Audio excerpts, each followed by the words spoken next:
Entonces es importante tener también pues eso presente dentro de todo este contexto. ¿Listo? Yo, yo supe hoy de casualidad cuál era el afán de adelantar la clase, ¿no? Sí, pero pues no importa, ¿no? Cuando tengan alguna cosa que van a hacer o algo, pues me avisan sin problema, ¿no? Y miren que encontré esto, ¿no? Acuérdense que todo lo que está en las diapositivas puede ser preguntado en el examen, ¿no? Parece que el Bucaramanga tiene más triunfos que el Marte, ¿no? Entonces, para que hoy pues tengamos fe que de pronto el equipo va a ganar. Y fíjense que el primer gol que se marcó fue por el por Fernando Ballesteros, un jugador delantero que fue delantero también de la selección Colombia. Bueno, en ese momento el Bucaramanga pues tiene una nómina supremamente robusta. Bueno, muy bien. Volvamos aquí al tema.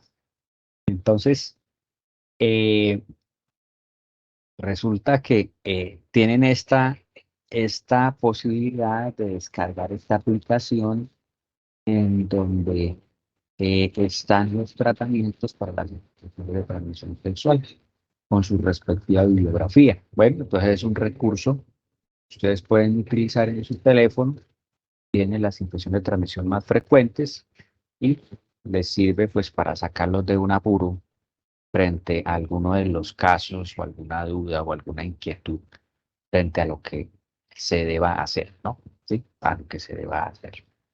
Bien, entonces vamos a tratar de mirar el abordaje integral de la consulta sobre infección de transmisión sexual, los síntomas y los signos de las infecciones de transmisión sexual y algunos conceptos sobre tamizaje, diagnóstico y el tratamiento que van a tener estas infecciones. Estos son los documentos eh, que ustedes deben tener, leerse. Hay que manejar, bueno, alguno de esos hay que manejarlo, ¿sí?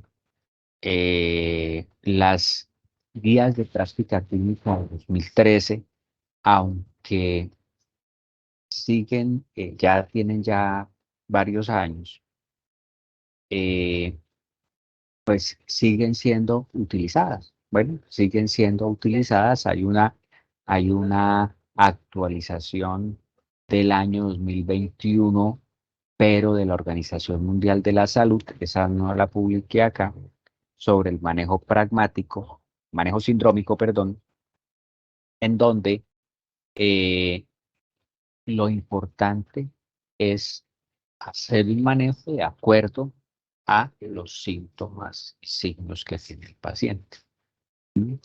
Entonces es un enfoque muy sencillo y de utilidad en sitios donde no tenemos recursos. ¿Bien? Por ejemplo, para su año rural puede ser una herramienta muy buena poder tener a la mano esa guía de práctica clínica en el manejo de las infecciones de transmisión sexual, eh, pues para que ustedes puedan generar los tratamientos adecuados de acuerdo al cuadro clínico del paciente. Bien, están unos protocolos de diagnóstico del año 2022. Bien, y están las recomendaciones sobre el tratamiento de infecciones de transmisión sexual del CDC. Bien, esta es un poco más robusta, más grande, más larga, hay procesos de opciones.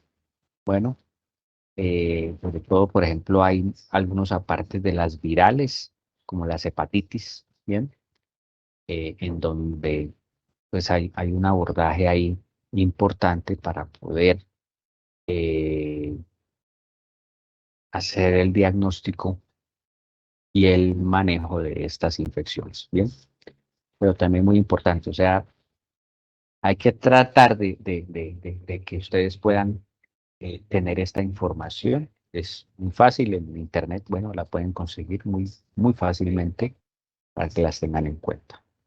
Bien, entonces miren, hay algunas recomendaciones dentro de la práctica clínica que tiene que ver con cómo nosotros debemos abordar un paciente en quien sospechamos o vamos a hacer alguna prevención sobre la infección de transmisión sexual. Vamos a implementar algunos de los mecanismos de prevención o tamizaje que hay, ¿sí? Entonces, es importante que el personal médico esté familiarizado, ¿sí? Con la terminología que existe en el momento para eh, el manejo de cada orientación en cuanto a la sexualidad, comportamiento sexual que tienen los pacientes. Bien, eso con el ánimo de no generar eh, malestares, ¿no? ¿Cierto? No generar malestares con respecto a la entrevista, ¿sí? Entonces, siempre hay que tener y ofrecer un apoyo y tener, ofrecer activamente o ofrecer eh, de manera proactiva preguntas a adolescentes. Y eso es supremamente importante porque ya vamos a ver por qué el abordaje del paciente joven, sobre todo el menor de 25 años, y los adolescentes. Bien, tener en cuenta además que contamos ya con varios mecanismos eh, en nuestro país para poder hacer tratamientos, diagnósticos y prevención. No solamente es el que está aquí en la diapositiva, que es la profilaxis preexposición, que ya está disponible en nuestro país, que todavía eso está, no se ha implementado como debe ser todavía, porque aún en las entidades se tiene que abarcar una ruta que no sabemos cuánto tiempo se demora esa ruta. Desafortunadamente siempre esas barreras, pero ustedes muy seguramente son los que van a tener que enfrentarse a el manejo de la profilaxis preexposición. Por ejemplo, las parejas serodiscordantes. Bueno, entonces, las parejas serodiscordantes que son aquellas en las que uno de los dos individuos tiene el virus de VIH, ¿sí? Uno es positivo y el otro es negativo. Esas son las parejas serodiscordantes. Entonces, y los altos riesgos. Bueno, los altos riesgos. Entonces, esa terapia de preexposición que se está haciendo o que ya se está implementando en nuestro país. Y lo otro es el hecho de que las personas pueden conseguir pruebas rápidas. Entonces, conseguir una prueba rápida pues, es muy fácil. Farmacia, las farmacias van a pensarlas en algún momento, centros de salud. Entonces, se pueden adquirir fácilmente y el paciente puede hacerse un autotest, por ejemplo, para el caso del VIH. Bien, estas son las 5 preguntas que se deben hacer para abordar la salud sexual. Bien. Entonces, primero, pues, la pareja, ¿cierto? Mirar eh, el tipo de pareja que tiene el paciente, eh, identificación de su eh, sexo, pues, de tipo biológico, ¿sí? El número de parejas, si tiene en estos momentos pareja, ¿sí? Y si hay de pronto antecedentes de abuso. Bueno, el tipo de prácticas sexuales también es algo importante porque algunas infecciones son más susceptibles de presentarse de acuerdo al tipo de práctica. Bien, la protección de las infecciones de transmisión sexual, qué tipo de métodos utiliza para prevenirlo, ¿sí? Y si los usa o no los usa, cómo los usa, ¿sí? Está bien importante. Y una historia anterior sobre infecciones de transmisión sexual y siempre estar pendientes de la posibilidad del embarazo. Entonces, porque esta consulta de infecciones de transmisión sexual, doctores, las consultas de infecciones de transmisión sexual eh, deben ir de la mano con la consulta de planificación familiar. Bien, es una persona que está expuesta a un embarazo, consulta porque presenta una infección de transmisión sexual. Pues una vez usted tiene que hacerle la conciliación de el manejo para las infecciones de transmisión sexual y hacer la conciliación para el manejo de la planificación familiar. Bueno, entonces eso es supremamente importante, no se les olvide eso, porque si no, pues nos queda en medio camino el tratamiento y las acciones que vayamos a realizar. Bien, hay preguntas que debemos tener presentes. Bien, por ejemplo, eh, decir como si usted está casado, ¿no? Es mejor hacer la pregunta abierta, ¿no? Que si tiene actualmente pareja, ¿no? Que si tiene actualmente pareja o que si tiene una relación en estos momentos con alguna persona, ¿sí? Entonces, porque el hecho de decir, de pronto usted está casado, ¿sí? Pues eso ya genera algún tipo de exclusión eh, en un grupo de población que pues de pronto está en contra del matrimonio, ¿sí? Que no necesita, no necesariamente tiene que haber un vínculo para tener eh, actividad sexual, por ejemplo, ¿sí? Entonces, eh, ¿cuántas parejas, ¿sí? ¿Cuántas nuevas parejas ha tenido en el último año? Si cree que su pareja o, o tiene otras parejas, bueno, ¿cuántas, eh, por ejemplo, decirle algo así como, con cuántas personas usted se ha acostado, ¿no? ¿Cierto? Más bien es cuántos compañeros sexuales ha tenido. Entonces, es, es importante realizar esos cambios en el lenguaje porque generan incomodidad, ¿no? Generan incomodidad. Y en todas las edades, ¿sí? En todas las edades, más en las personas jóvenes, ¿no? Más en las personas jóvenes. Hay otra cosa importante en esto y es el abordaje del adolescente. Y por eso el manejo pragmático, recuerden ustedes que siempre, siempre los menores de edad, incluso los mayores de edad, cuando usted va a hacer un examen genital, ¿sí? Siempre debe estar acompañado de alguien. ¿Bien?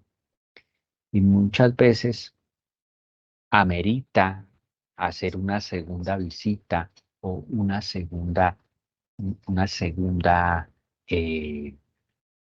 visualización de los genitales o una eh, consulta nuevamente para poder revisar el paciente. Y eso lo digo ¿por qué? Porque en el caso de los adolescentes, hay ciertas recomendaciones para el abordaje de los temas sexuales. Por ejemplo, se dice que la primera consulta debe ser sin examinarlo, ¿sí? Sin hacer un examen. Entonces puede ser una consulta de orientación, ¿sí? A no ser que el paciente pues venga con una sintomatología eh, que pues amerite de pronto realizar un examen y que el paciente lo permita, ¿bien? Y siempre se debe hacer en compañía de el personal de salud o el acudiente del adolescente. Bueno, siempre hacerlo. Nunca doctores y doctoras realicen solos esas consultas. Bueno, realicen solos esas consultas. Bien, así ustedes tengan experiencia, sean médicos que llevan 20 años. Bueno, yo no realizo a estas alturas consultas relacionadas con ITS solo, ¿sí? O consultas por síntomas geniturinarios solos, solo, ¿no? Ni a hombres ni a mujeres. Entonces, importante tener eso en cuenta. Entonces, si no es una consulta que amerita inicialmente eso, simplemente se hace una charla, se habla, se explican los métodos de anticoncepción, se hacen unas preguntas de tamizaje para poder revisar si hay alguna infección, como por ejemplo, han tenido úlceras a nivel genital, tiene algún tipo de secreción, tiene algún tipo de síntoma a nivel genital, ¿sí? Si eso no genera, las respuestas son negativas, no tiene ningún síntoma, ningún signo, pues seguramente se podrá omitir ese examen para luego en un segundo encuentro, en una segunda consulta, cuando se haya ya roto un poco esa barrera que hay por el hecho del comportamiento y de las características que tienen los pacientes adolescentes, abordarlo posteriormente. Bien, entonces son recomendaciones que hay frente a la realización de ese abordaje. Bueno, ¿listo? Entonces, hay un reporte global en el año 2015 de la Organización Mundial de la Salud. Fíjense ustedes que las infecciones de transmisión sexual que tienen tratamiento más o menos oscilan entre 357 millones de casos al año. ¿Mm? Aquí no se contabilizan las que están asociadas al virus del herpes, que son 417 millones y es la infección de transmisión sexual más frecuente. El virus del papiloma humano con 291 millones de personas. Y fíjense que esto asociado, el BPH es el responsable de la muerte de 350.000 mujeres al año, ¿sí? Por cáncer de sexo. ¿Sí? Entonces, importantísimo eso. ¿Listo? Bien, miren qué ocurre con los adolescentes. Entonces, los adolescentes resulta que eh, aproximadamente el 25% de las personas inician su vida sexual entre los 15 y los 24 años de edad. Bueno, son jóvenes entre 15 y 24 años de edad. Y el 50% de las ITS ocurren en esas edades. Bien, entonces los programas de infección de prevención, de tamizajes, deben ir orientados y van orientados a esta población. Por eso la mayoría de guías, y ustedes ven en las rutas de atención para las infecciones de transmisión sexual, menores de 25 años, menores de 25 años, a realizar tamizajes. Bien, es supremamente importante porque es también el momento en el que hay esa exploración de comportamientos, hay esas cuestiones de falta de pronto de interés por el uso de métodos de protección, métodos de barrera. Bien, entonces esto puede generar, pues es también un factor que nos facilita la transmisión de las enfermedades por contacto sexual. Bien, entonces es importante tener eso presente. No se les olvide siempre educación al adolescente, educación y siempre preguntar, ¿no? siempre preguntarles en la consulta, si sea una consulta de morbilidad. Bueno, una consulta porque el adolescente viene con dolor de cabeza, siempre hay que hacer algún tipo de pregunta. Bueno, bueno, ya, usted ya inició actividad sexual, por ejemplo. ¿Sí? ¿Sí? ¿Se cuida? ¿Utiliza algún método? Bueno, ¿tiene pareja actualmente? ¿Sí? Entonces, importante tener presente esas cosas. Bien.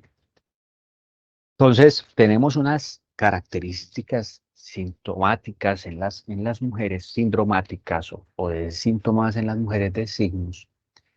eh, y ya ustedes tuvieron una charla sobre las leucorreas y en la mujer recordemos que el flujo vaginal normal es un flujo vaginal sin olor, que no produce ningún síntoma y que generalmente no mancha la ropa interior. ¿Vale? El pH oscila entre 3.5 y 4.6. Ese sería, pues, las características de un flujo vaginal normal.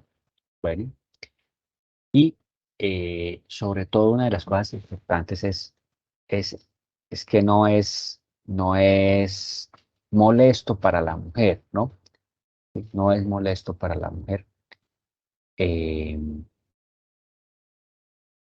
no la irrita, no le mancha el panty, no tiene ningún tipo de alteración. Sospechamos en los flujos patológicos, ¿cierto? Cuando aparecen entonces síntomas, signos, ¿sí? Escozor, prurito, eritema, restos de secreción en los panties, mal olor. Bueno, esa es una característica de las infecciones eh, vulvovaginales. ¿Sí? Pues ahí empezamos a cuadrar eso. Este es el aspecto de la especuloscopia de un ectropio fisiológico que se da frecuente también en la adolescencia. eh, Puede confundirnos, perdón, con cervicitis, ¿no? Cuadros de cervicitis. La exploración del pH, de las secreciones del pH, que es un método muy sencillo para realizar en consultorio, pero que en muchos de los consultorios no los tenemos, ¿sí? No los tenemos, entonces uno podría orientar un manejo inicial con esta, este procedimiento del pH. ¿Sí?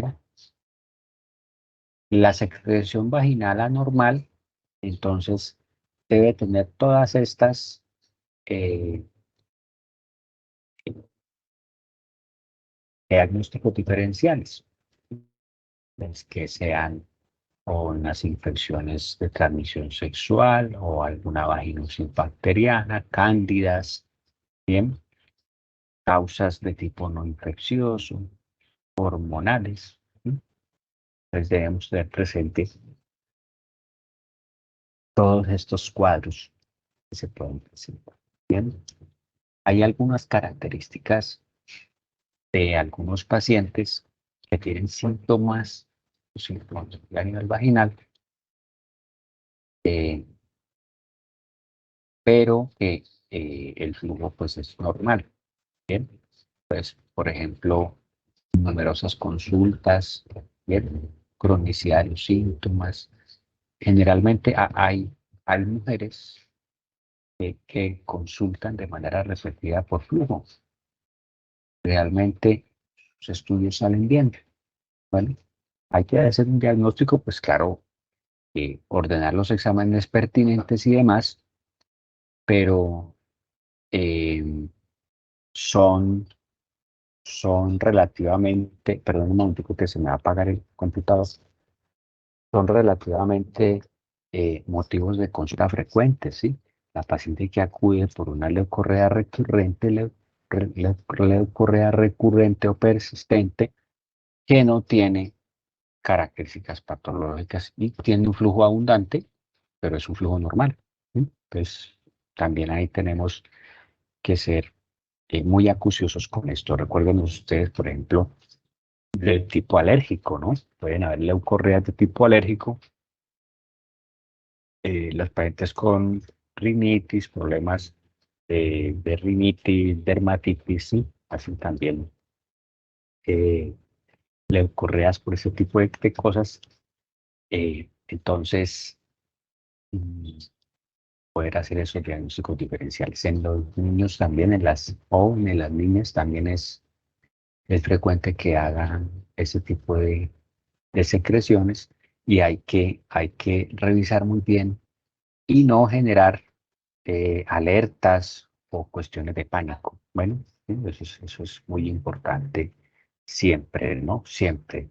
Y ante la duda, obviamente, doctores, pues habrá que hacer los pasos pertinentes en los jóvenes, en los niños, en las niñas, eh, si se configura o no un probable abuso sexual. Bueno, pues siempre tener también esta situación presente en este contexto. Bueno, bien.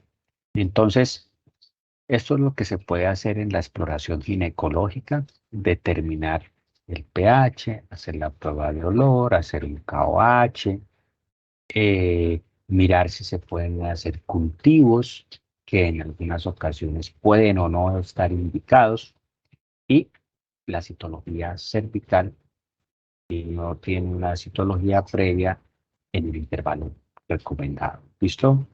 Entonces, ese es el examen ginecológico para las tomas de muestras y debería ser, ojalá, el examen ginecológico que hacemos. Deberá incluir de una vez estas, esos pasos, bueno, esos pasos. Bien, entonces, fíjense ustedes que acá eh, hay una recomendación del CDC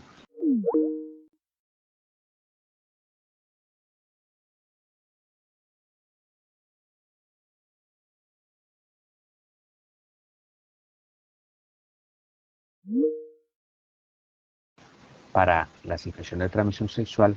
Y fíjense ustedes que hay un micrófono abierto que suena ahí, porfa. Hay un micrófono abierto. Gracias. Entonces, eh, existen, fíjense ustedes que, por ejemplo, para gonorrea y clamidia, se deben aplicar test en mujeres menores de 25 años. Bueno, mujeres menores de 25 años que tienen actividad sexual, que son mayores o mayores de 25 años con algún tipo de riesgo, mujeres embarazadas con riesgo, hombres que tienen sexo con hombres y que tienen, y en todos los individuos que tienen un riesgo. Bueno, ¿listo? Entonces, son los grupos de riesgo para hacer tamizajes de gonorrea y de clamidia. Nosotros en el momento, aquí en nuestro país, no tenemos, pues seguramente hay algunos sitios donde los hay, pero no tenemos aplicación de estos test. Bueno, estos test son test que se utilizan de amplificación de ácidos nucleicos que tienen una sensibilidad cercana al 95, 93%. ¿Sí? Entonces, pues es algo eh, que seguramente se viene, ¿no? Se viene en algunos contextos y al igual como se utilizan las pruebas para sífilis y las pruebas para VIH, es la mejor que podemos utilizar nosotros en un futuro no muy lejano. Bien, mm, sífilis para adultos y adolescentes que tienen un aumento del riesgo, individuos gestantes, que son las mujeres embarazadas, hombres, que pueden ser hombres, y a todos los pacientes, todos los individuos VIH positivos. Hepatitis B en individuos con riesgo también, embarazos, screening en los pacientes con HIV, hepatitis C, HIV, bueno, el HIV, virus del herpes, no hay rutinariamente el screening para ser aceptado en ninguna parte hasta el momento. Bueno, un screening aceptado en pacientes asintomáticos para el virus del herpes y eh, el virus de papiloma humano, que sí a todas las pacientes entre los 29 años, con la citología, también entre 30 y 65 años, citología con detección de virus de papiloma humano, cada 5 años se hace en el COTES. Bien. Y aún, pues no hay evidencia de recomendar citología a nivel de la región anal, ¿bien? Que ya, pues eso se está revisando para ver si se implementa, ¿no? En algunos casos. Bien, entonces empezamos con algunas de las definiciones. Por ejemplo, estamos con la uretritis. La uretritis, pues, es el resultado o es la manifestación o el nombre que tiene la manifestación clínica relacionada con la secreción uretral purulenta o mucoide. Bueno, purulenta o mucoide. Bueno, hasta el momento, preguntas, dudas, inquietudes, doctores, jóvenes, dudas, inquietudes, No, no, señor. nada, No.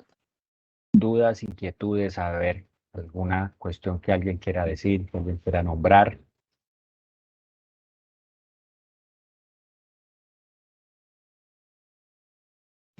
No, señor, por ahora, claro.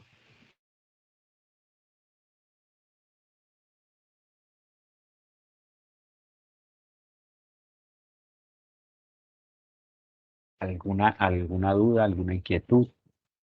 Nada. Preguntas en cuanto al interrogatorio. Es algo que siempre debemos mirar. Miren que en las embarazadas es muy importante hacerlo, ¿sí? Porque, pues, preguntarle, venga, usted siempre, siempre lo debemos tratar de hacer, siempre hacerlo. ¿Usted ha tenido aparición de lesiones genitales, úlceras?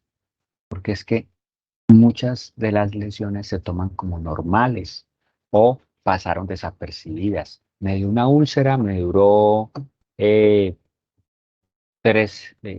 una semana, 2 semanas, eso fue hace como 2 meses, doctor. ¿Qué me pasó? ¿Sí? Yo no le paré bolas porque como no me dolía, ni me hacía nada, ni tuve síntomas, ni nada, entonces no tuve inconvenientes, ¿sí? De modo que es supremamente importante, doctores, que, que podamos eh, abordar y tener presente eh, pues, tener presente esa situación. ¿Están viendo la presentación? No, doctor, ya no ¿Sí? se ve.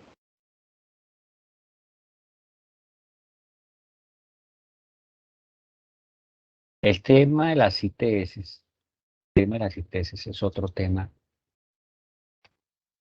muy chévere para poder realizar. Eh, ahora sí, poder uno realizar poder ampliar uno el conocimiento sobre esto. Bueno, son muy pocos los médicos que manejan las infecciones de transmisión sexual, ¿vale? Que las manejan bien. ¿Sí? Son pocos. Entonces, todavía encontramos, por ejemplo, la formulación de quimolonas. ¿Sí? Acuérdense ustedes, escucharon hace algún tiempo la aparición de la supergonorrea. ¿Sí escucharon alguna vez eso? Una gonorrea que no era sensible a ninguno de los antibióticos. ¿Sí? ¿Por qué? Porque ¿cuál es la puerta de entrada de las ITS? La puerta de entrada, o sea, la puerta de entrada al sistema de salud, a los servicios de salud de las ITS, ¿cuál es? A ver, ¿quién me dice? ¿A dónde será o a qué parte van los pacientes cuando tienen una ITS? A la consulta Bien, general, ¿no? a ver, bueno, A una consulta droguería, general. doctor. Droguería. A una, A la es, droguería. es a la droguería. El amigo les dice, no vayan allá y se toman una ciprofloxacina que esa me sirvió. Vayan y se toman una lincosamida que se apliquen un Lincomycin, ¿sí? Entonces, ahí empieza a generarse toda la resistencia para las infecciones de transmisión sexual. Ojalá no llegaran, ¿sí? Ojalá no llegaran al centro de salud, ojalá llegaran a los servicios que ustedes van a prestar, pero desafortunadamente no es así. Entonces, uno, no se reporta la infección; dos, no se aborda porque no se hacen el resto de exámenes y los tamizajes que se deben hacer. Recuerden que tener una infección de transmisión sexual es como tener todas. Bien, entonces a ese paciente se le debe hacer tamización y seguimiento frecuente. Bueno, mirar el riesgo que tiene y entrará en un programa para detección de ITS. ¿Vale? Entonces, eso es supremamente importante porque el paciente se pierde. ¿Vale? Y también, pues, el sistema no ayuda, ¿no? En muchas ocasiones porque la cita está para dentro de 10 días, para dentro de 20, para dentro de 15, ¿sí? O no hacemos un manejo pragmático, un manejo sindrómico, sino que enviamos unos exámenes que a veces ni se necesitan y entonces el paciente termina consultando por otra parte porque el examen se le demoró 20 días. ¿Sí? Pues eso es supremamente importante y de ahí también la posibilidad no la posibilidad, sino la necesidad, doctores jóvenes, de que, de que seamos muy clínicos, ¿no? Que seamos muy clínicos para poder tratar, ojalá, ahí, en el sitio de atención, esas infecciones de transmisión sexual. Bien. Entonces, fíjense ustedes que aquí, de acuerdo a la recomendación o a los protocolos de diagnóstico y manejo del año 2022, nos dan una serie de exámenes que podemos mirar, tenerlos como arsenal, ¿cierto? Pero que no necesariamente son necesarios, porque en el manejo sindrómico la uretritis puede ser tratada sin necesidad de un examen, ¿bien? Por eso se llama manejo sindrómico o manejo sindromático de las infecciones de transmisión sexual, ¿bien? Porque clínicamente usted puede definir qué tipo de microorganismo está generando los síntomas. Bien, clínicamente está generando esto y entonces, pues usted a realizarlo. Ahora, es posible que usted esté en un servicio en donde cuenta con un bacteriólogo, ¿sí? Que puede entregarle en una reconsulta por ejemplo, una coloración de Gram, un Gram de secreción, ¿sí? Eh, entonces, pues ahí es algo importante para tener presente. Bien, si no lo tiene, pues no. Yo en algún sitio que trabajé, que no era un sitio de urgencias, contaba con la posibilidad de enviar el examen y valorar al paciente el mismo día, con un bacteriólogo que me acompañaba hasta las 7 de la noche. Yo lo que yo veía de día y lo veía en la mañana, a las 6 de la tarde ya tenía su examen listo su laboratorio y entonces le pueda decir yo, no, venga, mire, usted tiene una infección de transmisión sexual.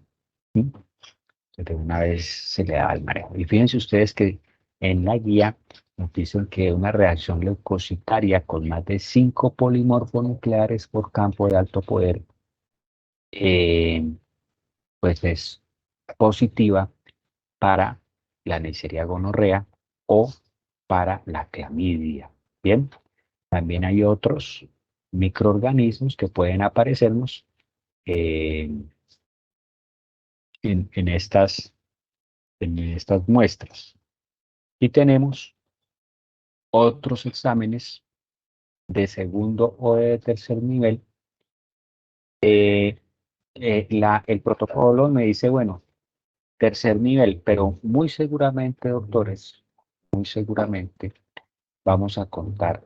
Fíjense que aquí no nos hablan de la prueba de amplificación de ácidos nucleicos, ¿bien? Nos dicen de reacciones en cadena de polimerasa, en orina o en isopauretral, pero seguramente vamos a tener esas pruebas rápidas a la mano, ¿bien? Entonces, vamos a tener pruebas seguramente para hacer en los niveles de menor complejidad, ¿ven? Los niveles de menor complejidad. Entonces, tener presente que ese frotis o ese examen que se haga en uretritis, pues podemos iniciar con una población de Gram. Sin embargo, fíjense en algo. Recuerden ustedes que la clamidia trachomatis, aunque se comporta como un Gram negativo, por unas alteraciones que tiene en su membrana, una serie de proteínas que no se expresan en la membrana, no se tiñe, no se tiñe. Entonces, las observaciones en el Gram son negativas. La clamidia es uno de los microorganismos más difíciles de aislar, ¿sí? De poder identificar. Generalmente lo que hacemos son pruebas serológicas, bueno, como inmunofluorescencia o pruebas de anticuerpos o PCR, pero eh, no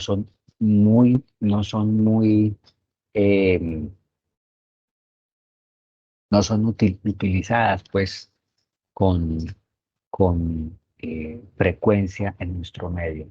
Se subestima la presencia de la clamidia, a sabiendas que, por ejemplo, en el caso de las uretritis, van acompañadas, ¿no? La Neisseria gonorrea y la clamidia, y puede ser tan alto como el 50%.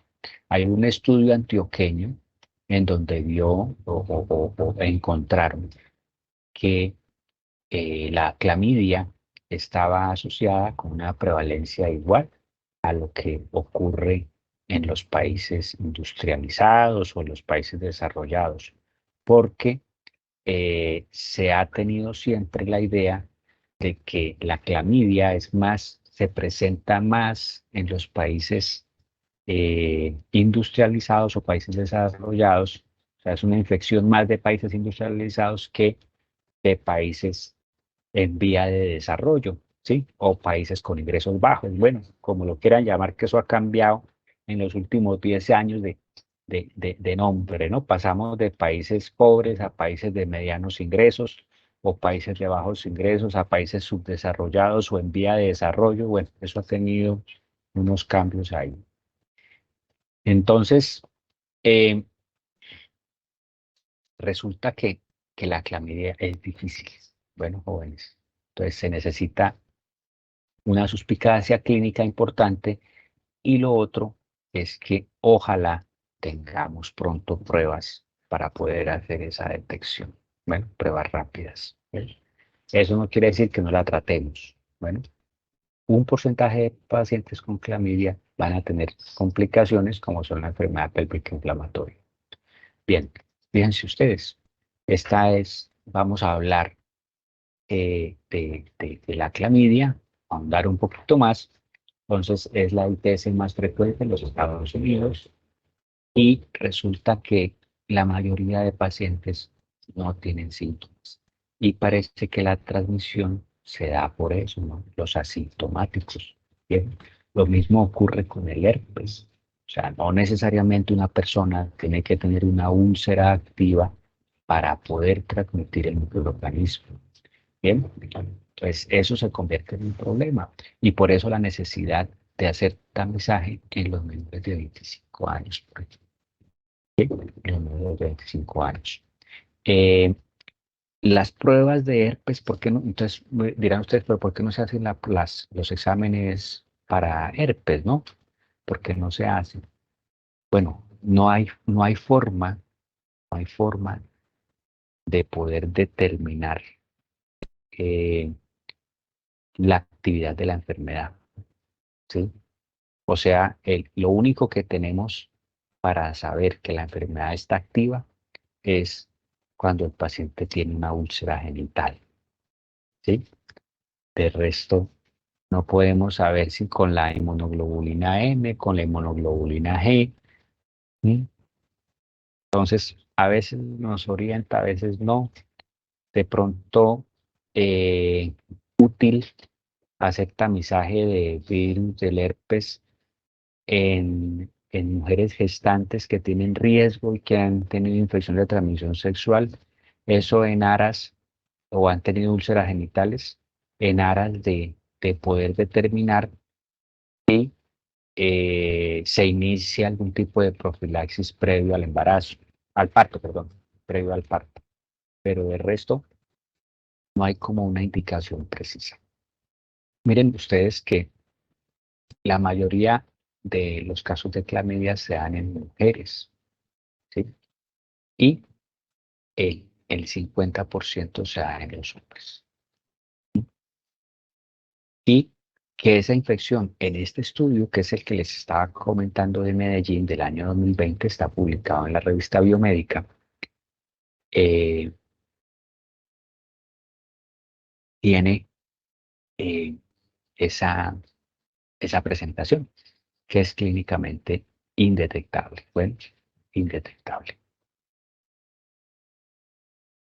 Hay disuria, hay uretritis. Bueno, estos son los síntomas. En la mujer, pues principalmente va a generar uretritis, cervicis o proctitis y con algunas consecuencias como la endometritis, la perihepatitis o el síndrome de Fitzhugh-Curtis, ¿sí?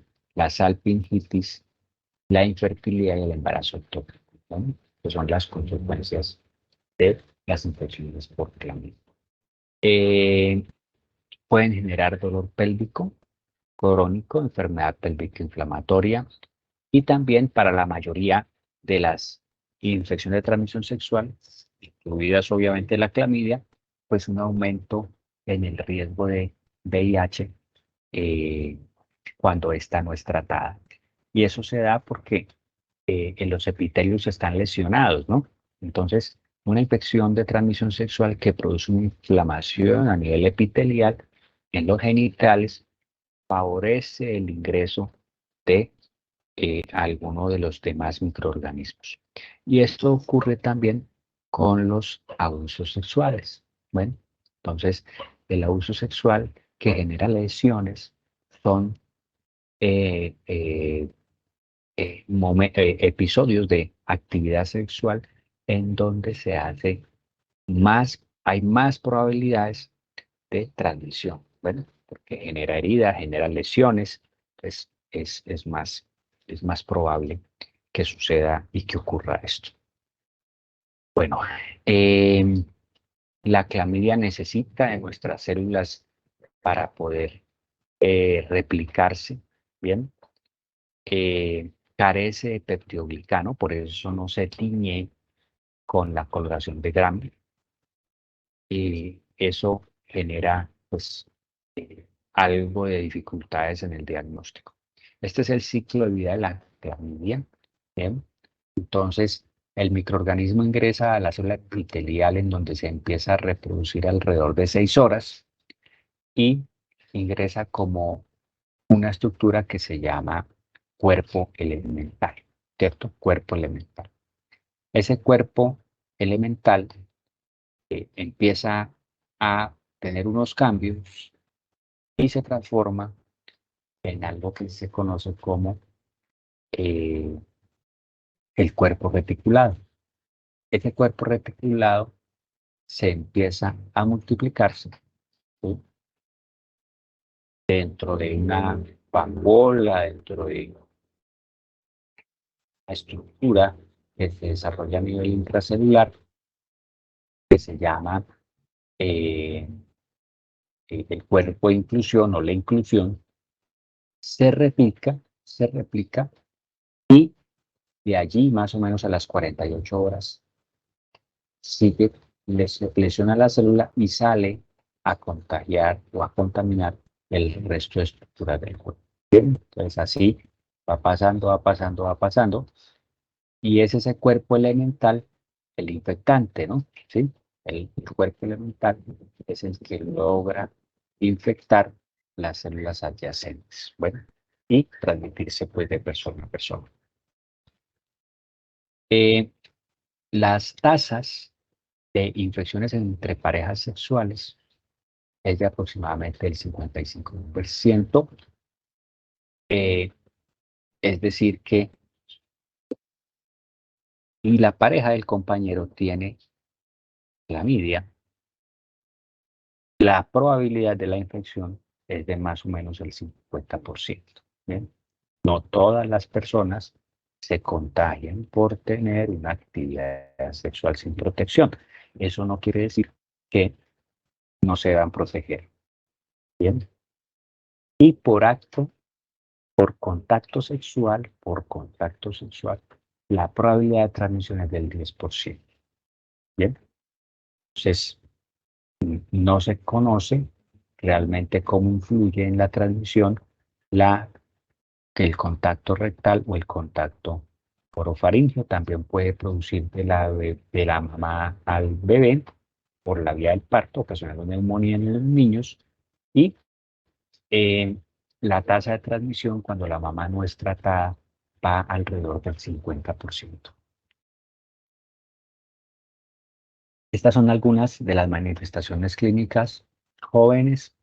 Entonces, generalmente el cuello uterino se encuentra comprometido hasta en el 80% de las mujeres. Puede ser esta infección asintomática. Hay masas, hay molestias abdominales, sangrado.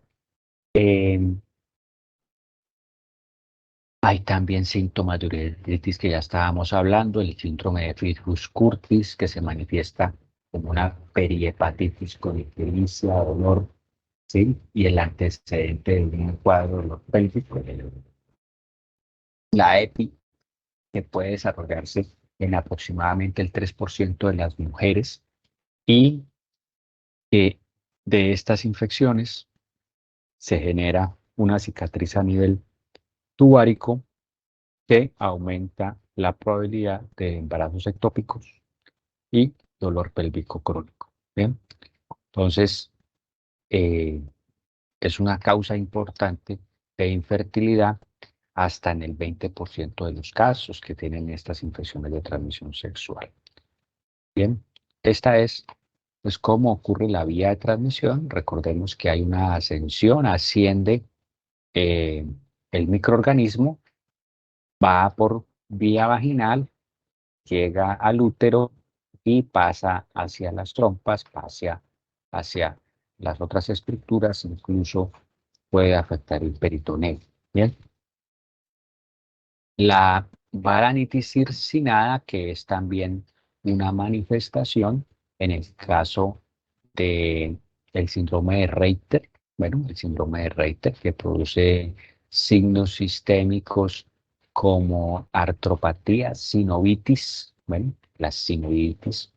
Entonces, puede generar este tipo de lesiones a nivel genital y conjuntivitis también, ¿no? Conjuntivitis de inclusión. Bueno, entonces es importante tener presente estas otras manifestaciones.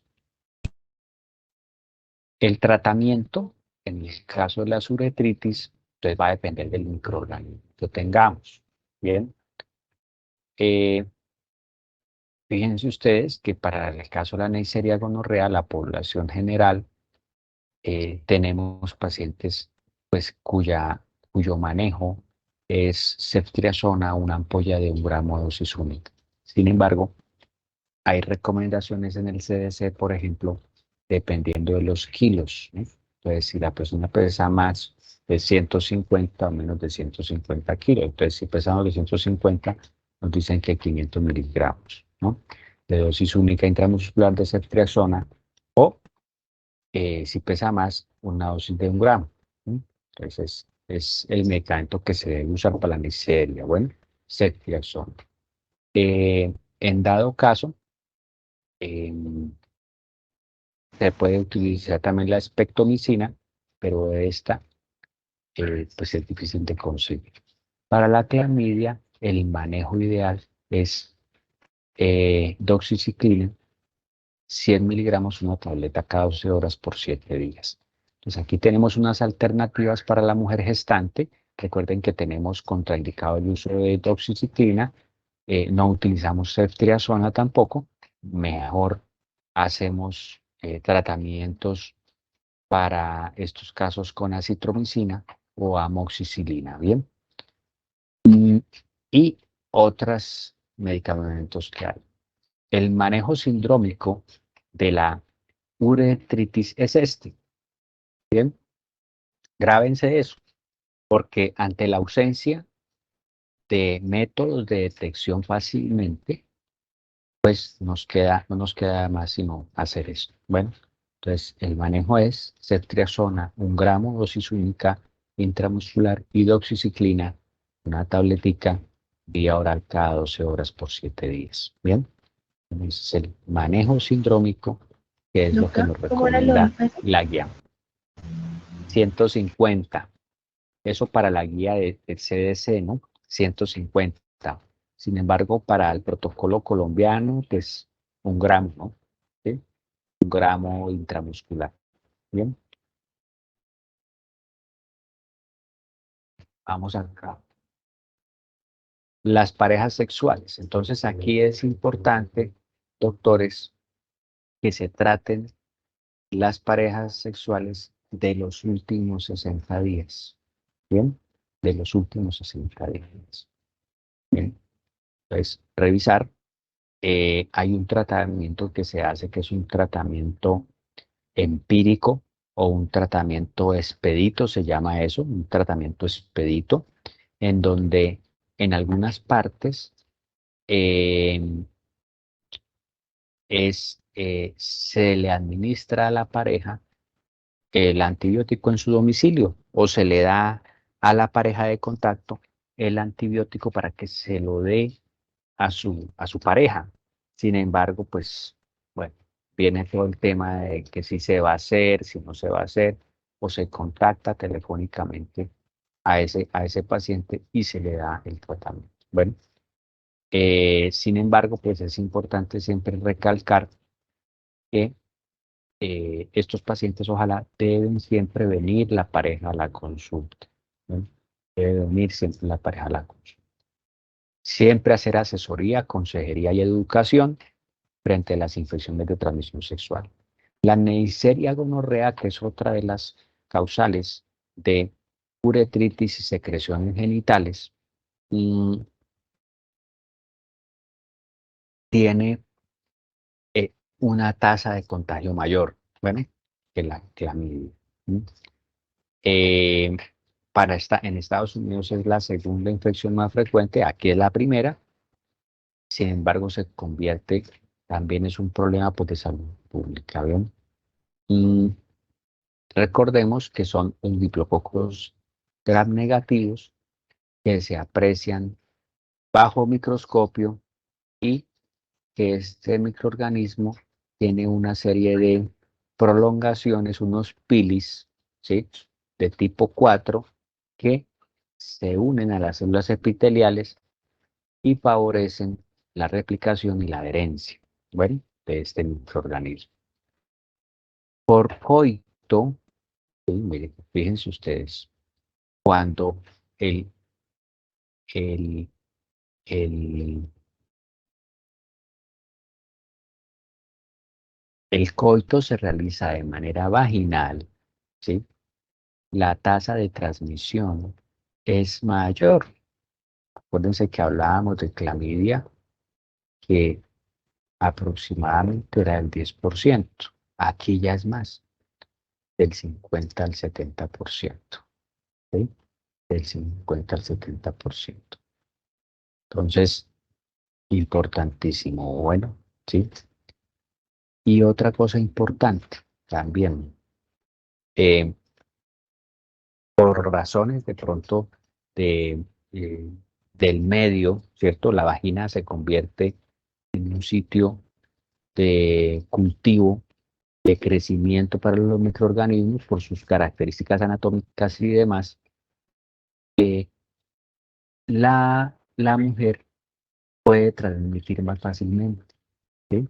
La infección. Y de hecho, fíjense ustedes que en los tamizajes solamente tenemos a hombres que tienen sexo con hombres, no hombres que tienen sexo con mujeres. ¿Mm? Entonces, no hay tamizaje ni para clamidia ni para Neisseria gonorrea de hombres que tienen sexo con mujeres. Bien, están enfocados a mujeres menores de 25 años. ¿Bien? Entonces, no quiere decir que ante los síntomas pues no se haga algo, ¿no? Pero me refiero a las pruebas de tamizaje, ¿bien? El test en el hombre sería el que es sintomático, ¿sí? Paciente que es sintomático. Entonces, importante también en los hombres que tienen sexo con hombres, eh, la Neisseria gonorrea a nivel rectal, ¿bien? Que también se convierte en un tema de interés para la transmisión de otras infecciones. Bueno, la Neisseria gonorrea tiene la manifestación clásica, pues es una secreción purulenta a nivel uretral, ¿sí? Y tiene una particularidad y es que a los 10 días de contagio, el 100% de las personas va a tener síntomas, ¿sí? A los 10 días de contagio. Más o menos la mayoría de personas tendrá una consulta alrededor de el tercer o cuarto día. Bueno, que ya pues se producen síntomas generales, aparece la secreción, ¿sí? Pues más o menos en el tercer o cuarto día, la persona generalmente acude a la consulta. Bien, en la mujer se puede manifestar de diferentes maneras. Está el caso de la cervicitis con una secreción purulenta y también la aparición de abscesos de Bartolín, de la glándula de Bartolín. ¿Bien? Pues siempre hay que tener presente la presencia de la Neisseria gonorrea en esos escenarios, ¿no? Cervicitis y abscesos de la glándula de Bartolín. Bien, eso es un absceso de la glándula de Bartolín. Recuerden que es una lesión que causa intenso dolor, bien, genera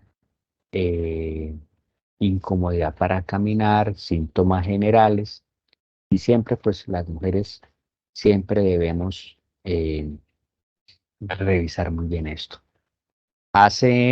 Les cuento un caso que nos sucedió hace más o menos como un año y medio. Un año, acudió una señora eh, al centro de salud porque tenía dolor y sentía que una bola se le salía, ¿sí?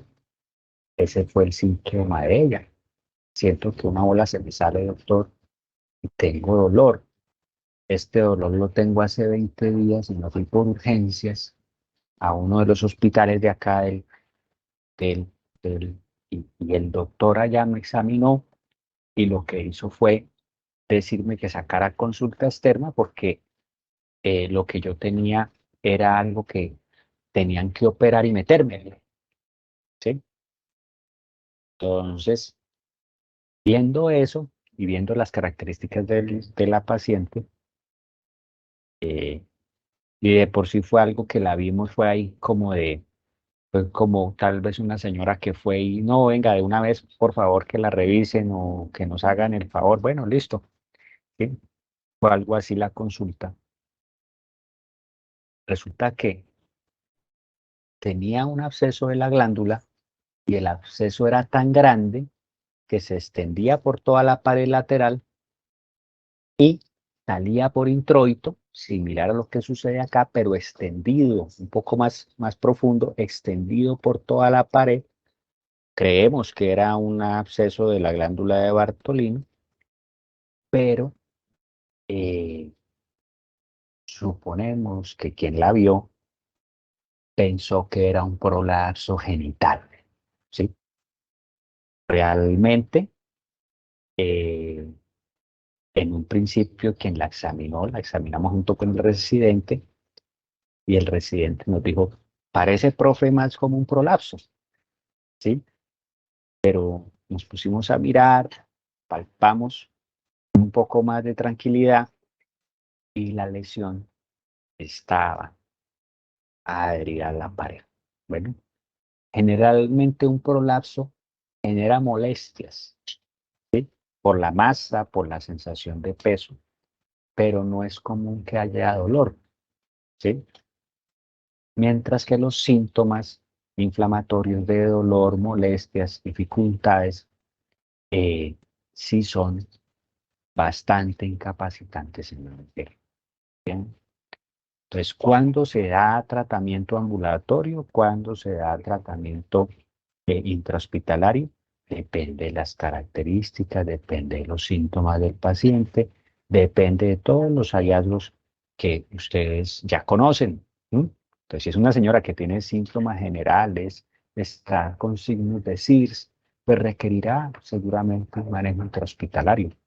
Si es un paciente que puede ser manejado ambulatoriamente, no se ve descompensado, se puede citar, ¿sí? Seguramente requerirá un manejo médico con la posterior marsupialización, ¿sí? Entonces, eso nos sucedió con un paciente, ¿sí? Que incluso al reexaminarla fue que nos pudimos dar cuenta de lo que estaba ocurriendo con esta señora. Bien, es una imagen de los diplococos, bueno, de los diplococos. Entonces, para que ustedes la tengan en cuenta y cuando tengan y puedan ir a microbiología y recordarlos, pues ir, ¿no? Asistir. Aquí están estos pequeñitos, los pequeñitos, bueno, que se ven por acá, es imagen de diplococos gran positivos. Bien, ¿cuándo se debe sospechar que hay fracaso del tratamiento? Entonces, el fracaso del tratamiento se da principalmente en las personas que no reciben el tratamiento adecuado, cuando no se informa de ningún contacto sexual durante el periodo de tratamiento posterior, porque a veces las personas se tratan ellos la enfermedad, pero siguen teniendo contacto sexual con la pareja que también está infectada, ¿sí? Mm, eh, los síntomas no resuelven dentro de los 3 a 5 días después de recibir el tratamiento, o hay una prueba de curación o un cultivo positivo 72 horas después de haber recibido el tratamiento, o la prueba de amplificación de ácidos nucleicos positiva después de 7 días. Bien, entonces, en estas personas se debe considerar que su pareja no se trató, que no se hicieron el tratamiento de la forma adecuada, que no informaron de contactos, bueno, y lo último en pensar es que se trate de una infección resistente, de esa que nosotros hablamos de la supergonorrea, ¿bien? Siempre que haya recurrencia de síntomas, se debe preguntar y retratar. Bueno, se retrata, no se sospecha de una vez eh, infección resistente, porque se hace tratamiento incompleto, no se realiza el tratamiento adecuadamente no se trató la pareja. Y esto para todas las infecciones de transmisión sexual. Bueno, entonces se retrata más que pensar en que es una infección resistente. ¿Y en quiénes se sospecha supergonorrea? Gonorreas que son resistentes en los pacientes que han ido a sitios previos donde hay una identificación de microorganismos resistentes, de Neisseria gonorrea resistente, viajes internacionales o personas que tienen infección faríngea. ¿Ven? Infección faríngea. También se debe sospechar esa Neisseria resistente. Bueno, pregunta, doctores. A ver, dudas, inquietudes, a ver que ustedes tengan hasta el momento. ¿Cuáles eran los tres como por los que íbamos a sospechar por resistencia de la gonorrea? Entonces, viajes, ¿sí? Viajes. Que el paciente haya estado en un sitio donde hay prevalencia de microorganismos resistentes. Bueno, viajes internacionales a sitios donde se sepa que haya esto, ¿no? Y la enfermedad faríngea, que tengan Neisseria gonorrea de tipo faríngeo. En esos se debe sospechar. Bueno, sospechar. En el que es de transmisión local, ¿sí? En ese no. Bueno, en ese no. La persona que, no, que es que estuve con una pareja reciente hace 10 días y mire, me pasó esto, estoy así. Entonces, esa persona, pues, seguramente se debe retratar, ¿bueno? Porque se debe retratar. No sospechar de una vez resistencia. ¿Bien?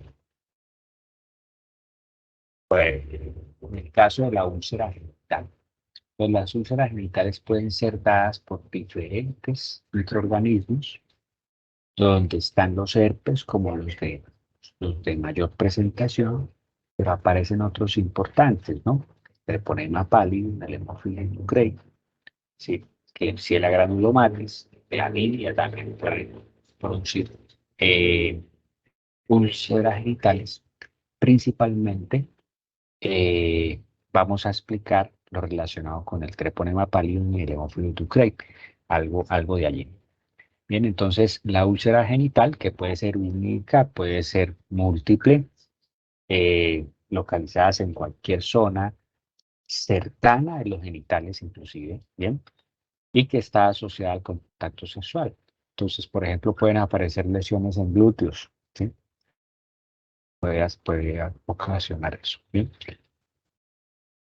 Estos son los diagnósticos que se pueden utilizar para cada uno de los microorganismos que nombramos. En el caso del herpes, el test de sangre es un estudio que es muy fácil, pero que no siempre se hace. Bueno, y se utiliza cuando uno tiene dudas en el diagnóstico. Bueno, para dudas en el diagnóstico. El test de sangre. En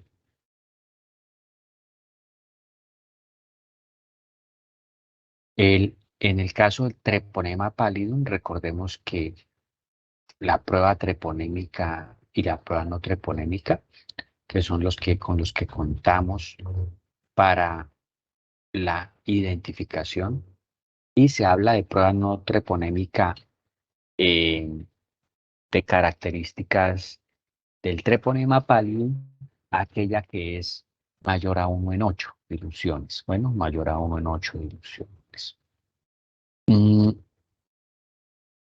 Hay un examen para el treponema pallidum que se llama la microscopía en campo oscuro, que sobre todo se utiliza en pacientes con dudas en el diagnóstico, inmunosuprimidos principalmente, porque son pacientes que pueden hacer la expresión clínica del treponema con múltiples úlceras, Entonces, generalmente el treponema produce una úlcera única, pero cuando ocurre eso, pues viene el inconveniente del diagnóstico diferencial. Ahora, es un examen que no se hace en cualquier parte, ¿sí? Entonces, el campo oscuro debe tener pues unas indicaciones, una serie de contar con un personal pues entrenado en la realización del campo oscuro. Y el PCR pues es raro, ¿no? La PCR también es rara para el treponema. En el caso del Haemophilus ducreyi, también la coloración de Gram, pero la clínica es muy importante, ya que el Haemophilus ducreyi es el que produce aquello que se conoce como el chancro blando. El chancro blando, que es una úlcera dolorosa, a diferencia del treponema pallidum, que es indolora, y que tiene unos bordes desfigurados, muy irregulares, con un fondo sucio. Es una úlcera, yo lo digo así, ¿no? Yo lo digo, el treponema pallidum es una úlcera bonita, ¿sí? Y el del Haemophilus ducreyi es una úlcera fea. ¿Sí? Yo me lo grabé así desde siempre, pues. Entonces, cuando uno ve ya en práctica, pues uno dice, no, pues treponema pallidum, bueno, la úlcera tiene estas características, es bien delimitadita, ¿cierto? El fondo generalmente es limpio, a no ser que esté sobreinfectado, porque se puede sobreinfectar, es indolora, es única, ¿sí? Mientras que el Haemophilus ducreyi pues, es una úlcera ya completamente, eh, sí, es una úlcera con secreciones, bordes irregulares, dolorosa, ¿bien? Y generalmente también se acompaña de adenopatías, ¿no? En el treponema también pueden haber adenopatías ipsilaterales, bueno, ipsilaterales. Entonces, em, en la clamidia también y la Klebsiella es otro de los microorganismos, pero es mucho más raro, ¿no? Mucho más raro. Tengamos en cuenta que la sífilis tiene una serie de estadiajes, ¿no? O estadios, que puede ir desde la sífilis primaria, donde la representación es la úlcera genital, y avanzar hasta una sífilis terciaria. Bueno, en esto, dentro de la historia natural de la enfermedad, hay una serie de actividad de la enfermedad que puede desencadenar sífilis terciaria. No siempre va a llegar hasta allá la sífilis no tratada, porque algunos pacientes, que son la mayoría, van a tener un tratamiento o se van a tratar, ¿no? El cuerpo es capaz de responder, eliminar la infección, eh, y solo en algunos se va a desarrollar la sífilis terciaria. Estamos hablando de sífilis no tratada, ¿no? Sífilis no tratada, ¿bien? Entonces, fíjense ustedes que esto es importante para la parte del control prenatal y es uno de los problemas que tenemos en el momento con todo este fenómeno que hay migratorio, porque vean ustedes que en Venezuela para el año 2015 solamente se tamizaba con pruebas de sífilis en el primer control prenatal al 27% de las embarazadas, de las gestantes. Y nosotros lo vemos en la práctica, ¿sí? Cuando atendemos las poblaciones que llegan de otras partes, que inician sus controles de forma tardía, encontramos sífilis en el embarazo, ¿sí? Eh, en población migrante, bueno, y también en las mujeres colombianas que inician tardíamente, ¿sí?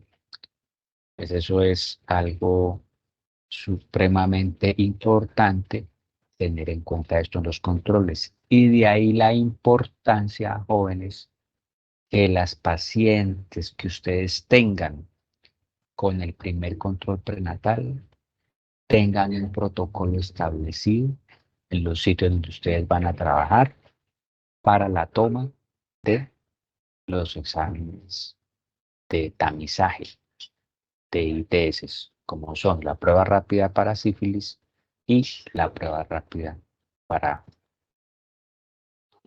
VIH. ¿Ven? ¿Listo? Este es el treponema. Bien. Se llama treponema pallidum porque parece un hilo giratorio. Bien. Como un sacacorcho, ¿no? Como un sacacorcho. Estos microorganismos carecen de lipopolisacáridos en su membrana externa, están ubicados hacia la parte interna, y estos microorganismos, esta es la imagen de la membrana, hacen, el sistema inmunológico pasa desapercibido por esos lipopolisacáridos y no se generan reacciones, solo hasta cuando se eh, lesiona la capa externa que produce las manifestaciones clínicas de la sífilis. Y por eso el, el, el chancro blando, el chancro duro, perdón, puede pasar desapercibido. Bien. Esta es una imagen de, del, del treponema, cómo se comporta. Y fíjense ustedes aquí que hay una situación interesante. Resulta que por microscopía, por pruebas moleculares, pues ingeniería molecular y demás, se dieron cuenta que existe como un motor flagelar. Entonces ese motor que se encuentra en el interior del treponema hace como un engranaje para que el treponema pueda ingresar al tejido. ¿Sí? Entonces es algo interesante dentro de esa biología del treponema, cómo hace para poder pasar las membranas. Bien. Entonces la espiroqueta produce el chancro. Este chancro migra hacia los ganglios linfáticos, donde puede permanecer eh, varios tiempo, ¿sí? Un año, ocho semanas, ¿no? Después del chancro, generalmente 8 semanas. A las 8 semanas se produce ya una sífilis latente temprana y de aquí pasa al resto de microorganismos, ¿no? Al resto de órganos. Y es lo que se conoce como el secundarismo sifilítico. Entonces causa eh, lesiones a nivel cutáneo, lesiones en riñón, lesiones en el hígado, ojo, ¿sí?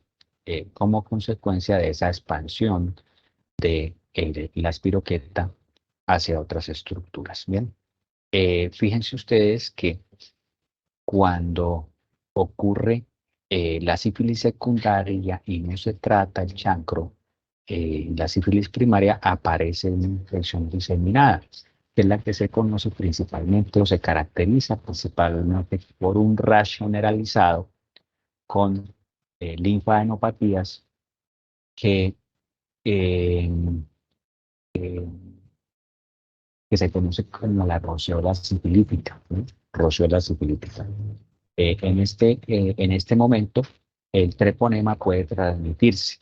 ¿Ven? Es importante siempre porque se puede confundir con una urticaria. Generalmente estas lesiones no son pruriginosas, pero algunos pacientes tienen prurito y uno puede confundirlas con eh, lesiones de tipo urticariformes. Bueno, entonces es importante el examen con guantes. ¿Sí?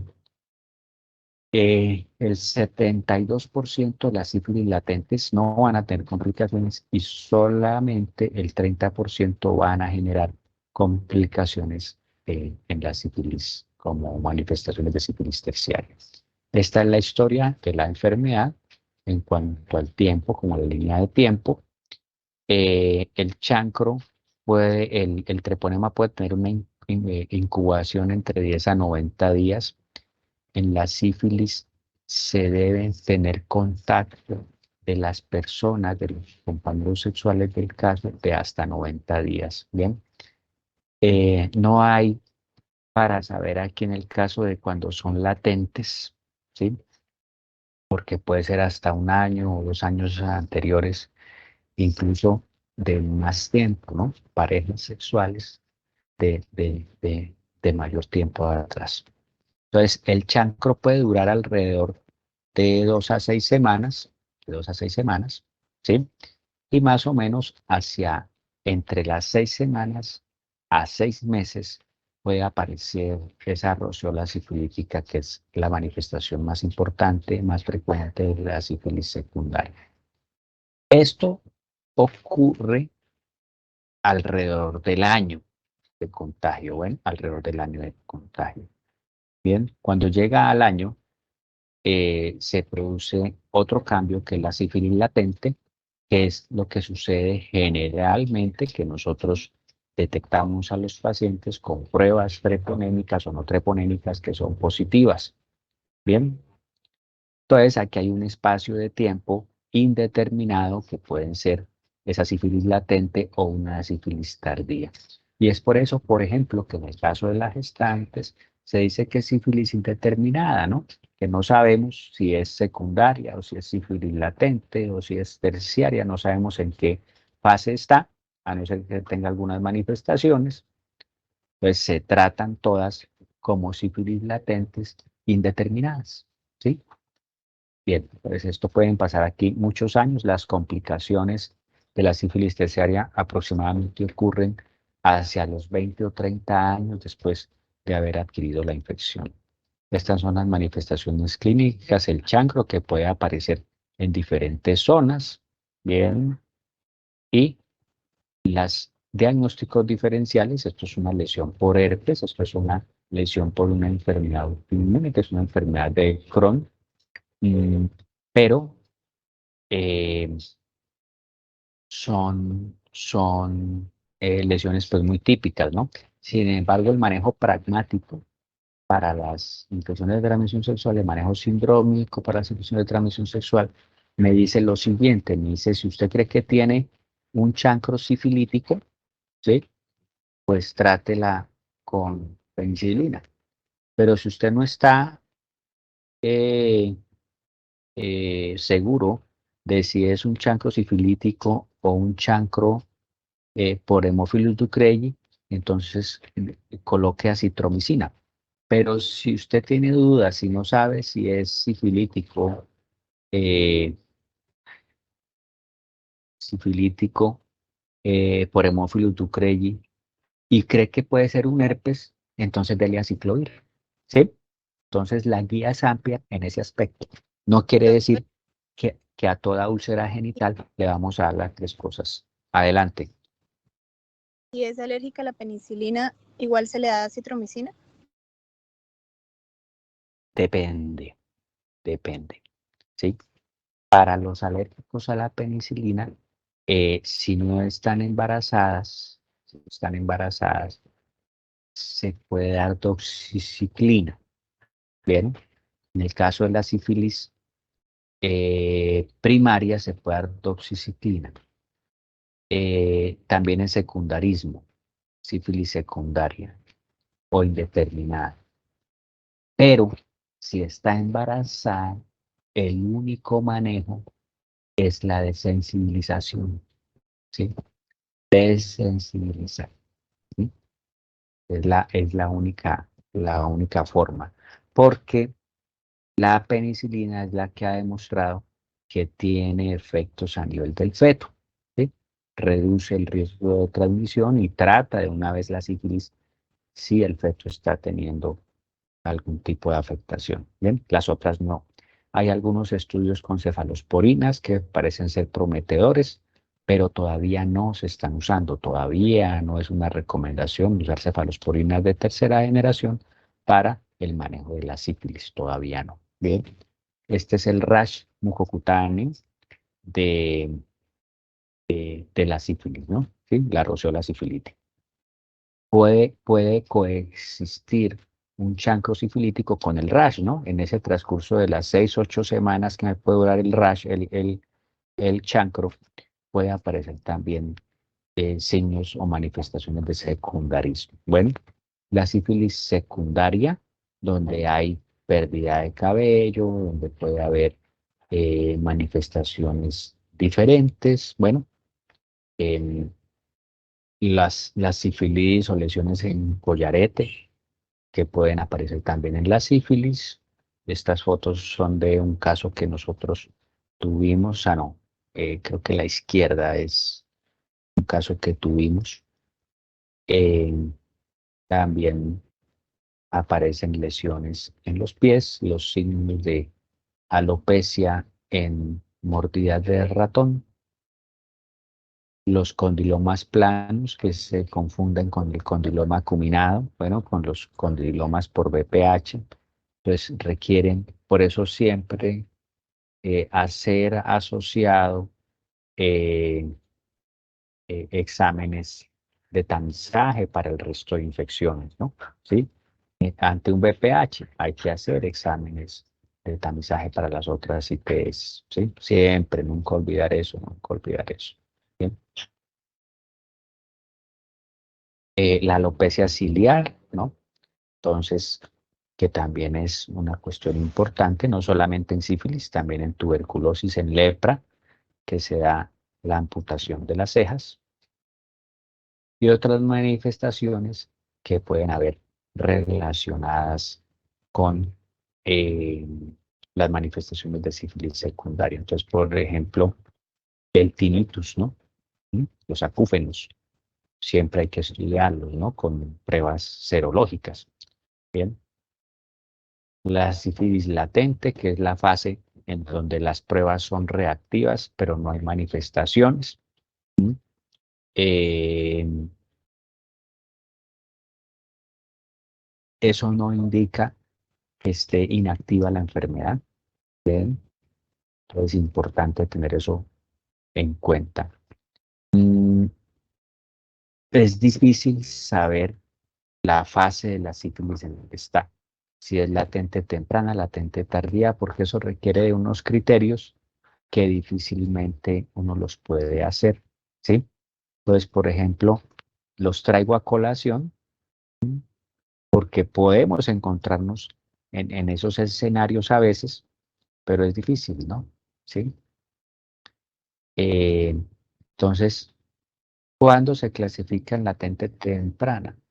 Por ejemplo, que haya tenido una seroconversión documentada dentro de los 12 meses anteriores, que no haya tenido.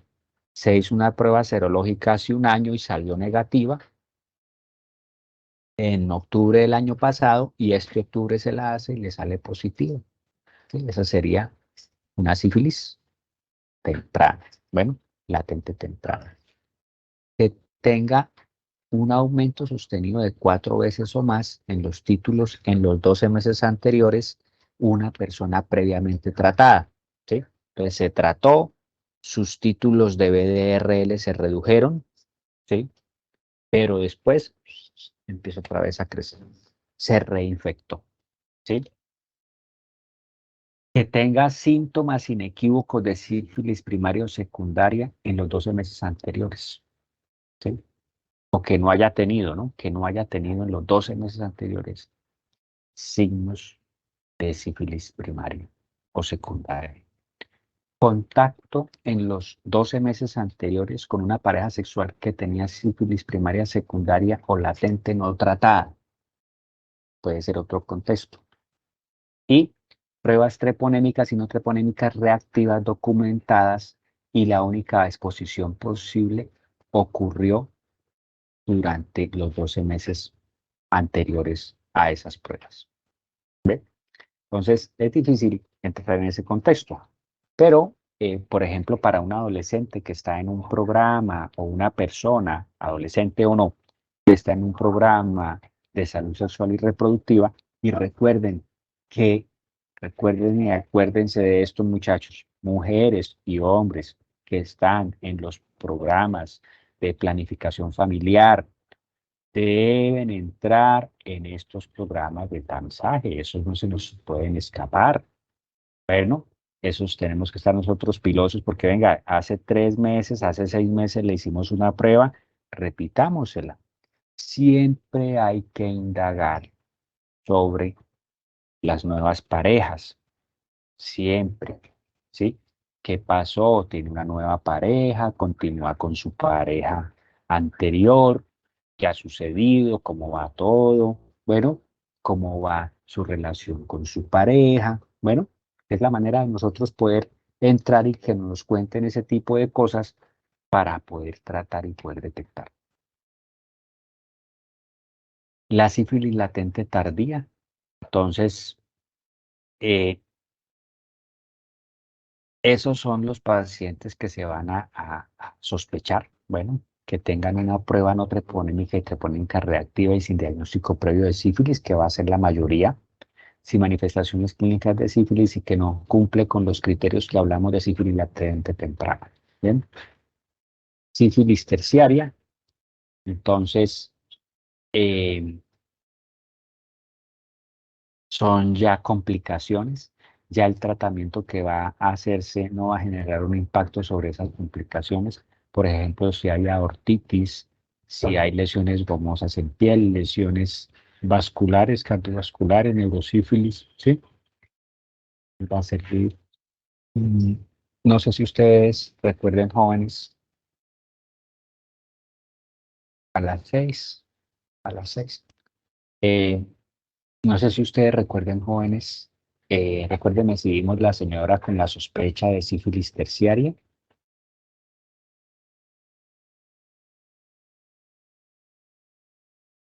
¿Recuerdan, doctores?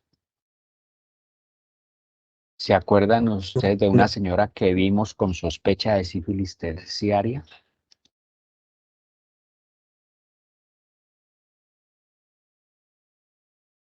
No, doctor, nosotros hablamos sobre sífilis terciaria con mi grupo, pero no tuvimos la sospecha con una paciente.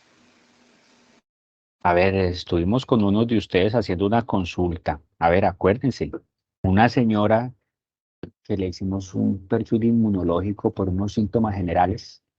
No sé si recuerden que nombramos ahí que dijimos que burro con sueño. No sé si se acuerdan de eso.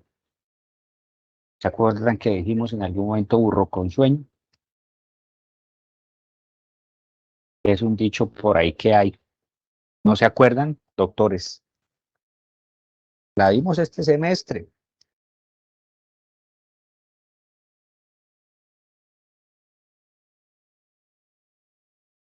¿Ah? Una señora que tiene un trastorno de personalidad histriónico, que dentro del interrogatorio tiene un antecedente de trabajadora sexual. Es una señora que tiene alrededor de 60 y pico de años. ¿Sí? Entonces sí fue la de mi grupo, pero no tenía el antecedente de trabajadora sexual que hablábamos y realmente no le dimos el diagnóstico de sospecha de sífilis terciaria en la consulta. Pero sí, ya que dijo que sí, ella tenía antecedente psiquiátrico y ya tenía un diagnóstico de sífilis, o sea, ya está el diagnóstico como tal. Pero le dejamos fue diagnóstico de los síntomas generales fue por el mismo antecedente psiquiátrico. No, entonces no fue esa, pero sí vimos con ustedes, porque es una señora que la estamos viendo hace como unos 3 meses, o sea, venía al segundo control, ¿sí? Y esta señora tiene un tratamiento psiquiátrico desde hace varios años, pero últimamente viene sintiendo debilidad generalizada, ¿cierto? Síntomas generales inespecíficos y tiene los antecedentes de haber sido trabajadora sexual en su juventud, sin, eh, sin hallazgos, sin documentación, pues sin verificación de que haya tenido un tratamiento para alguna enfermedad de transmisión sexual. Muy seguramente lo tuvo, no lo sabemos. Es probable que sí, o pasó desapercibido. O pasó desapercibido. Entonces, a esta señora por esa sintomatología le sospechamos inicialmente una miastenia gravis. Entonces hicimos todas las pruebas de miastenia, hicimos un perfil inmunológico, ¿sí? Y esta señora, lo único que nos trajo positivo fue una prueba treponémica, con resultado positivo. Bueno, entonces se interrogó una posible neurosífilis y pues bueno, estamos en espera de volvernos, por ahí me la encontré. Me dijo, doctor, tengo pendiente llevarle las cosas, tal cosa. Ya parece que recibió algún tipo de tratamiento. Entonces, bueno, les voy contando. Seguramente en estos días tendrá cita nuevamente con nosotros. Pero fíjense ustedes, ¿no? O sea, todavía aparece este problema de sífilis. Yo particularmente he visto como 3 o 4 casos de neurosífilis con manifestaciones psiquiátricas, ¿no? Todos con manifestaciones psiquiátricas. Entonces, siempre los pacientes, por ejemplo, con deterioro cognitivo, con manifestaciones, pacientes mayores que tienen manifestaciones y los pacientes de salud mental también, siempre se les debe hacer esas pruebas, y por eso en los hospitales de salud mental las realizan como métodos de detección inicialmente, ¿sí? Cuando el paciente ingresa, entonces siempre hay que hacerlo porque no sabemos si esa causa sea orgánica, ¿no? La manifestación de una psicosis, la manifestación, pues, de algún trastorno que esté haciendo de causa orgánica y esté relacionado con sífilis. Bueno, ¿listo? Otra manifestación importante son las uveitis, ¿no? Afectaciones oculares, ¿no? Pero eso en sífilis secundaria, ¿no? Sífilis secundaria. La sífilis congénita, que pues es también unos cambios que ocurren en los recién nacidos, ¿sí? Y que pueden manifestarse hasta los 2 años, donde hay compromiso óseo, principalmente de allí los estudios de extensión que se hacen en esos niños con sospechas y con pruebas serológicas treponémicas y no treponémicas positivas en el momento del nacimiento, o las mamás que no fueron tratadas y no fueron tratadas, o se diagnosticó sífilis en el momento del parto, ¿sí? Y la sífilis congénita tardía, con manifestaciones como los dientes de Hutchinson, las lesiones y las perforaciones del paladar. Bueno, tener en cuenta que el diagnóstico de laboratorio es supremamente importante de acuerdo al estadio de la sífilis. Bueno, fíjense ustedes que en la sífilis primaria las pruebas tienen una sensibilidad baja, o sea, una menor, no baja, una menor sensibilidad. Fíjense que la BDRL es de alrededor del 78% en la sífilis primaria. Y es por eso que ante una úlcera genital o un chancro, la indicación no es hacer una prueba treponémica o no treponémica y de acuerdo a ella tratar,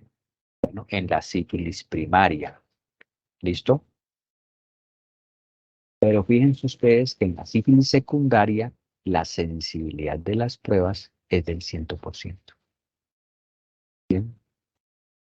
O sea, supremamente importante esto, ¿sí?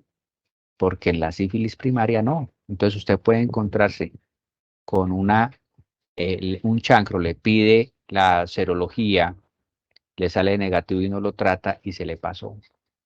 Bueno, doctores, entonces la úlcera genital se trata.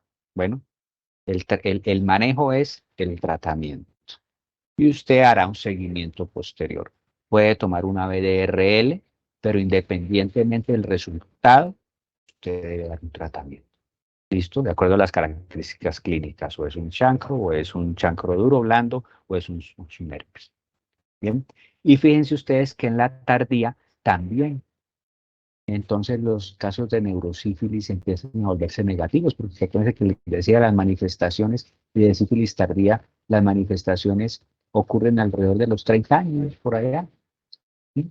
Entonces, después de todo ese tiempo, ya lo que quedan son secuelas, la actividad del treponema es menor y la sensibilidad, de hecho, los pacientes no transmiten con sífilis terciarias.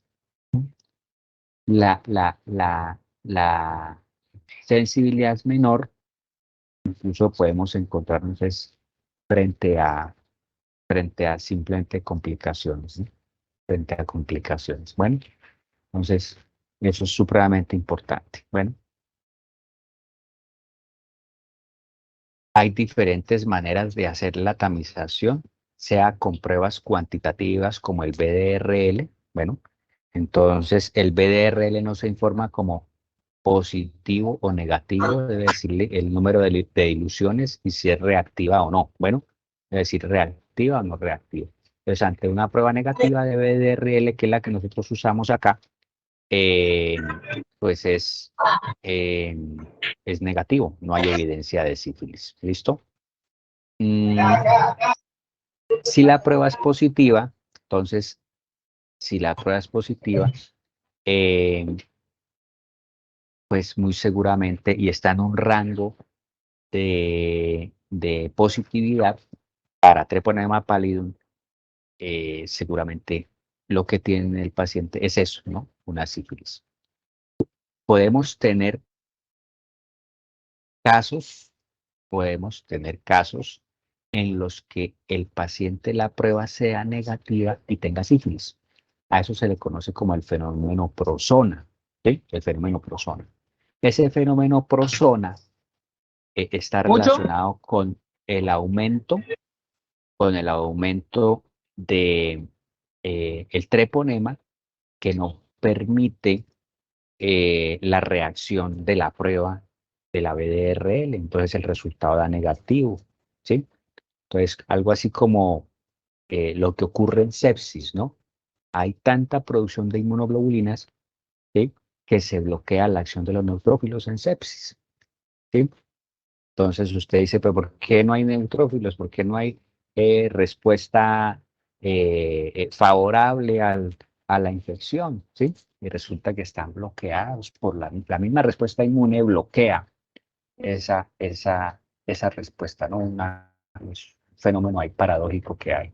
Entonces, se genera ese fenómeno prosona y sobre todo en la sífilis primaria y los estadios iniciales de la enfermedad. De ahí la importancia del diagnóstico clínico con la presencia de la UCE.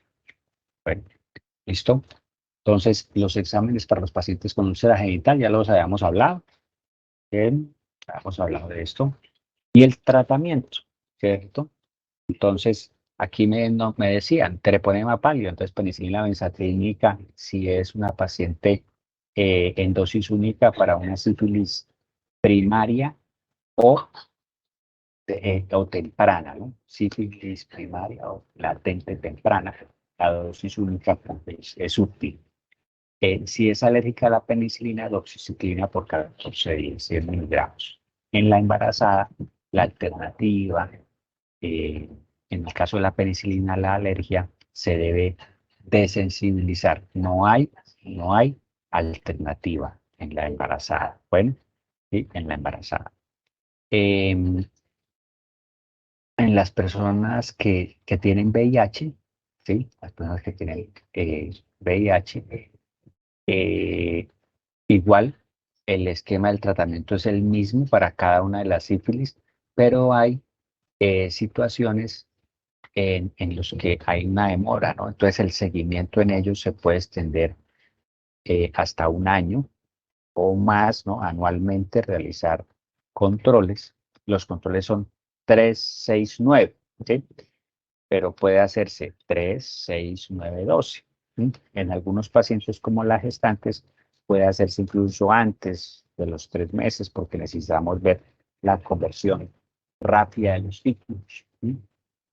El Haemophilus ducrei, entonces, para la población general es ceftriaxona o acitromicina dosis única, en el embarazo sí ceftriaxona de 250 dosis única, y para los pacientes con VIH es acitromicina 1 gramo. Bien, esa es una reacción de Harris-Herxmer que ocurre después del inicio del manejo con penicilina y se caracteriza por una sintomatología general de fiebre, cefalea, mialgias, y ocurre cuando se trata la sífilis temprana por destrucción de los treponemas. Bueno, el treponema, entonces esa liberación de sustancias y demás genera una reacción inmunológica, normalmente transitoria, que resuelve fácilmente con el manejo analgésico. ¿Y el seguimiento cuál es? El seguimiento, entonces, se debe revisar que los títulos reduzcan, ¿ven? Que reduzcan. Entonces, los pacientes deben tener un seguimiento a los 3, a los 6, a los 9, 12 meses, ¿sí? Cada 3 meses, más o menos, en el transcurso de 3 meses, revisar los títulos cómo van. Deben ir siempre en descenso, ¿sí? Se considera una falla del tratamiento cuando el aumento es más de 4 veces las diluciones basales, ¿no? Entonces, por ejemplo, estaba en 1 en 8 y luego me aparece en 1 en 32, ¿sí? O que la reducción es menos de 4 veces los controles. Entonces, de 1,16, por ejemplo, pasa a 1 en 8.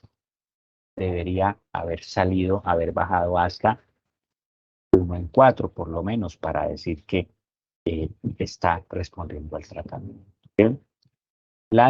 O sea, el tratamiento adecuado sería la disminución de 4 veces, ¿sí? O 2 diluciones. ¿Bien? Entonces, de 1,16 a 1,4. Eso sería 4 veces. O de 1,32 a 1 en 8. ¿Sí? Sería lo correcto. A veces uno encuentra diluciones de 1 en 1500. He visto yo pacientes, ¿sí? Tienen una actividad treponémica importante. Eso no modifica el tratamiento, ¿sí? Sin embargo, hay que revisar que si reduzca y responda, principalmente pacientes con VIH. Hay otra cosa en esto, y es que el treponema siempre tiene una afectación y una presencia en líquidos cefalorraquídeos.